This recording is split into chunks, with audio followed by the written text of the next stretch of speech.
Good morning students, कैसे हैं। मैं उम्मीद कर रहा हूँ आप लोग अच्छे से होंगे और तैयारी कर रहे होंगे। जैसे कि आप लोग पता है, इसके पहले वीडियो में हमने परिमेय संख्या के बारे में बताया था। आज हम बताएंगे उसके आगे, जैसे आपका संवरक नियम क्या होता है, यानी परिमेय संख्या पता है, जो जोड़ गुणा से रिलेटेड कुछ नियम है उसके बारे में बताऊँगा। ठीक है, तो चलिए बिना विलम्ब किए देखते हैं और स्टार्ट करते हैं और समझते हैं। ठीक है, ये पहला है संवरक नियम। ये पहला है संवरक नियम, जिसको इंग्लिश में हम लोग बोलते हैं क्लोजर लॉ।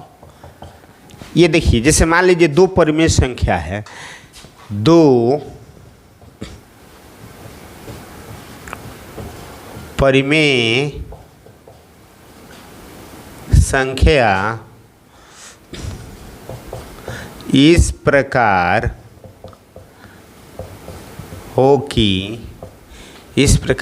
हो कि जिसका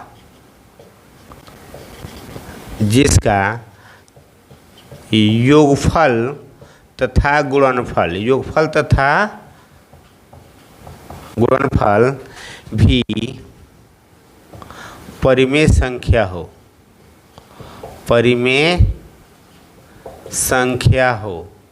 उसे संवरक नियम कहते हैं। ये एक क्लोजर लॉ होता है। यानी कोई दो परिमेय संख्या, मान लीजिए मेरे पास एक परिमेय संख्या ए है और दूसरा परिमेय संख्या, मेरे पास पहली परिमेय संख्या बराबर ए है और दूसरी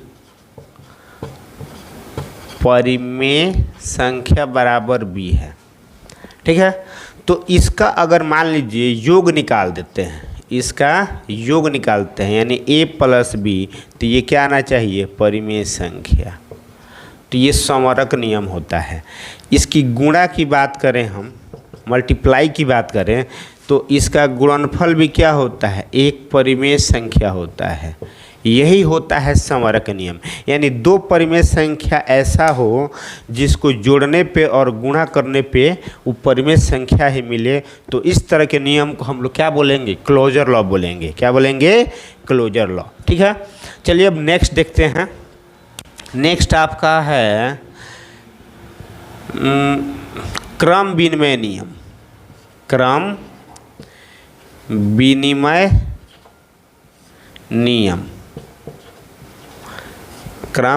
नियम, इसको बोलते हैं इंग्लिश में कम्यूटेटिव लॉ बोलते हैं। तो देखिए कम्यूटेटिव लॉ क्या होता है, सिमिलरली वैसा ही है। जैसे यदि दो परिमेय संख्या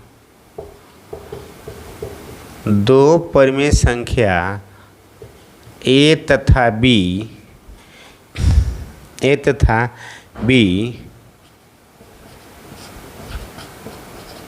इस प्रकार हो कि यानी इसका योगफल a प्लस बी बराबर b प्लस ए, यानी इसका केवल ऑर्डर चेंज कर दें, a के स्थान पर b के स्थान पर a हो जाए, अगर उसको जोड़ दे तो उसका दोनों क्या होना चाहिए, वैल्यू सेम होना चाहिए। और एक और महत्वपूर्ण बात इसमें है, जो क्रम विनिमय नियम जो होता है, इसमें दो परिमेय संख्या होती है या कोई भी संख्या हो सकती है उसमें, तो उसमें a प्लस बी या b प्लस ए लेंगे तो हमेशा क्या करेगा, वो बराबर ही आएगा। जैसे मान लीजिए हम एग्जाम्पल के तौर पर एक ले लेते हैं, a का वैल्यू 2 और b का वैल्यू 3 लेते हैं। तो इसका वेरीफाई जब करेंगे तो 2 प्लस 3 या 3 प्लस 2, दोनों का वैल्यू कितना आ जाएगा, 5 आ जाएगा। तो इस तरह के नियम को हम लोग क्या बोलते हैं, क्रम विनिमय नियम कहते हैं। और दूसरा है जैसे a गुणे b और b गुणे a, इसका भले क्रम चेंज कर दे, उससे मतलब नहीं, लेकिन दोनों का मान क्या होना चाहिए, समान आना चाहिए। ये होता है क्रम विनिमय नियम। तो ये हो जाएगा 2 गुणे 3, यानी ए का वैल्यू 2 है, बी का वैल्यू 3 ले लेते हैं। फिर इसको ऑर्डर चेंज कर देते हैं 3 × 2, तो दोनों का वैल्यू क्या आएगा, एकदम समान ही आएगा। तो इस तरह के नियम को हम लोग क्या बोलते हैं, क्रम विनिमय नियम। और ध्यान देने एक यह बात है कि इसमें माइनस और भाग को फॉलो नहीं करता है क्रम विनिमय नियम। ये दो चीज़ को फॉलो करता है, एक एडिशन को और दूसरे मल्टीप्लिकेशन को फॉलो करता है, डिवीजन और सब्ट्रैक्शन को फॉलो नहीं करता है। तो चलिए नेक्स्ट देखते हैं। नेक्स्ट इसके बाद है साहचर्य नियम। आप लोगों ने इसको तो समझ लिया होगा, ये क्या होता है। अब चलिए देखते हैं साहचर्य नियम क्या होता है। साहचर्य नियम,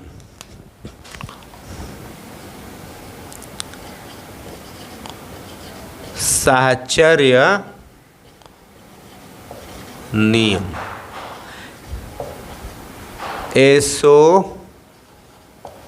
एसोसिएटिव लॉ, इसको हम लोग एसोसिएटिव लॉ बोलते हैं। अब देखिए इसमें 3 परिमेय संख्या होता है। यदि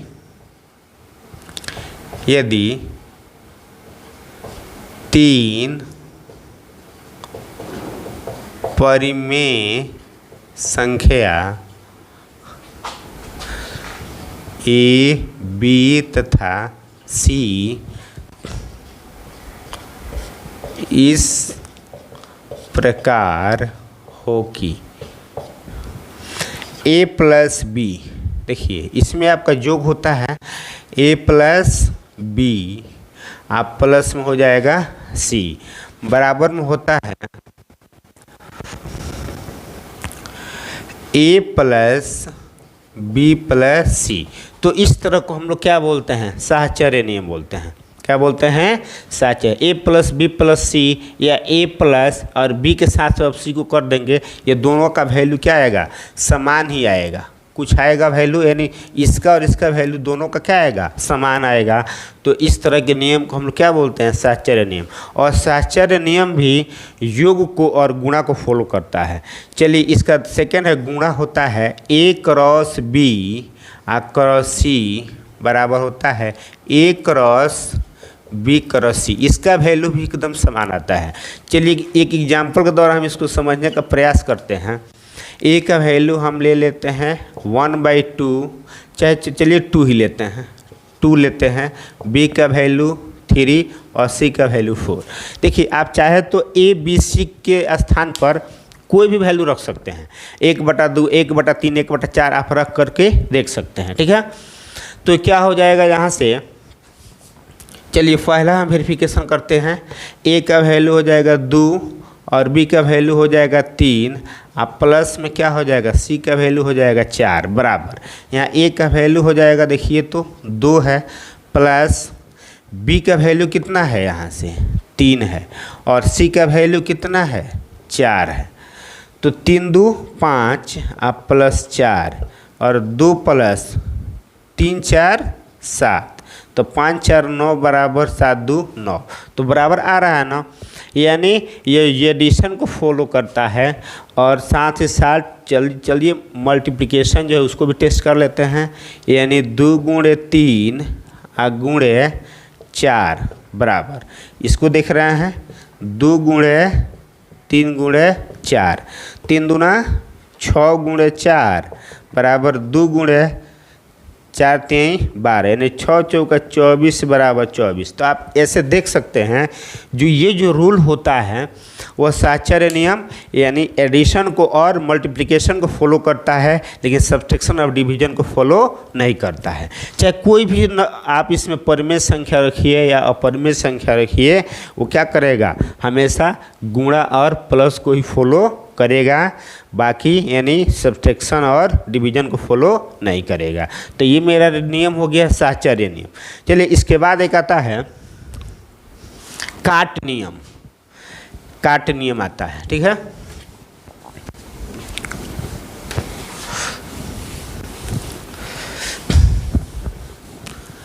एक आता है काट नियम, ठीक है। तो इसको हम लोग बोलते हैं काट नियम, इंग्लिश से बोलते हैं कैंसिलेशन, कैंसिलेशन।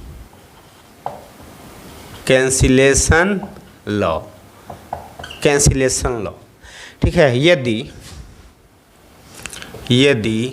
ए बी तथा सी तीन परिमेय संख्याएं हो तो, तीन परिमेय संख्याएं हो तो ये हो जाएगा ए प्लस बी बराबर हो जाएगा B plus C. We implies that, देखिए बी से बी आपका कैंसिल हो जाता है तो ये होता है ए इक्वल टू सी। इस तरह को हम रूल को क्या बोलते हैं, कैंसिलेशन लॉ। यानी ए प्लस बी बराबर B plus C implies that B से बी आपका कैंसिल हो जाएगा। जब बी से बी कैंसिल होगा तो ए इक्वल टू क्या हो जाएगा, सी हो जाएगा। इस तरह के रूल को हम लोग क्या बोलते हैं, कैंसिलेशन लॉ। ये मेरा रूल नंबर कितना था, 4 था। इसके बाद आता है वितरण नियम होता है, वितरण नियम होता है। इसको बोलते हैं डिस्ट्रीब्यूटिव लॉ। डिस्ट्रीब्यूटिव लॉ क्या होता है, तो डिस्ट्रीब्यूटिव लॉ में हम लोग देखेंगे यदि ए बी तथा सी, ए बी तथा सी तीन परिमेय संख्या, तीन परिमेय संख्याएं हो तो ए इंटू बी प्लस सी बराबर हो जाता है। देखिए इसमें मल्टीप्लाई हो जाता है, यानी ए बी और ये हो जाता है ए सी। या इसको हम लोग ऐसे भी लिख सकते हैं जैसे ए प्लस बी इंटू सी, तो ए को सी के साथ ए सी आप क्या हो जाएगा बी सी। यानी अलग अलग इसको बांट देते हैं, हम क्या करते हैं इसको अलग अलग बांट देते हैं। इस तरह के रूल को हम लोग क्या बोलते हैं, वितरण नियम। तो परिमेय संख्या से जो बीजीय जो व्यंजक होता है उससे रिलेटेड जोड़ और गुणा से संबंधित कुछ हमने क्या किया, कुछ नियम को बताया। इस नियम को जानना बेहद ज़रूरी है और हर क्लास में बहुत महत्वपूर्ण होता है। ठीक है, तो इसको जानना अति आवश्यक है। Thank you watching for video. और जो स्टूडेंट हमारे चैनल पर नए हैं तो कृपया चैनल को सब्सक्राइब करें और बेल आइकन घंटी दबाना ना भूलें ताकि सबसे पहले वीडियो आपको उपलब्ध हो सके। Thank you watching for video.